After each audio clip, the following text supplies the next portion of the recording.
So news of the much anticipated State of Decay 3 has pretty much been silent since the announcement back in 2020, and they gave us a trailer, and it has pretty much left a lot of us wondering what on earth is going on. And while State of Decay 3 is still set to launch sometime in the future, I'm going to give you guys my thoughts on when we might actually see it in this video. We've also finally gotten some clues on what engine this game is running on, and boy does it get me excited. If you're new here, subscribe, as I will be covering all updates on State of Decay 3 and 2 news. So I've actually wanted to talk about something related to today's video for quite some time. A lot of you have been wondering, when on earth are we going to be seeing State of Decay 3? Well, to put it frankly, we are many moons away from seeing that third iteration in the franchise. The reason being, the team is still very much working on updates on State of Decay 2, as in major updates if you check out my recent videos. But not only that, Undead Labs is hiring at a huge rate, and they are still hiring for key positions for State of Decay 3,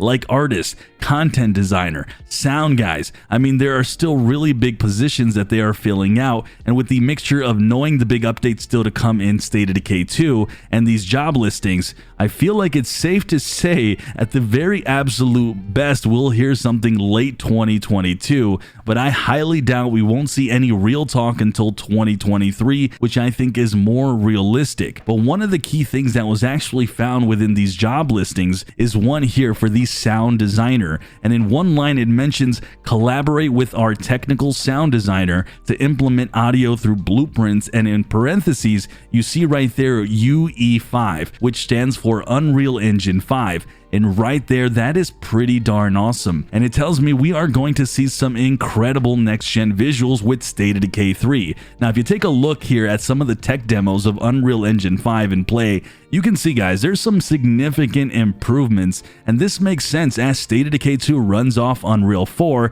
so the transition won't be jarring, and it really gives us a first potential look and really imagination of what State of Decay 3 could be. And guys, I think that's awesome, but keep in mind, the franchise has always had an open world, so it might not be as jaw-dropping as some of these tech demos. Another question that I sort of have with all this, is the new game going to be exclusive to only the Series S and X and PC, or are they going to work on a version for the older generation consoles? And really, that has yet to be determined, but Unreal 5 can work on older consoles, so I guess we'll just see. Ultimately, guys, we still have some ways away from seeing more information on State of Decay 3, but I have to say I am more hyped than ever, especially with all the new features that are coming out in State of Decay 2 that I honestly think are a precursor for some of the things that we're going to see in the next game, and this information today only adds yet another layer to that. With that, if you guys are always looking to keep up to date with future updates on the State of Decay franchise and State of Decay 3 and 2, I'm your guy.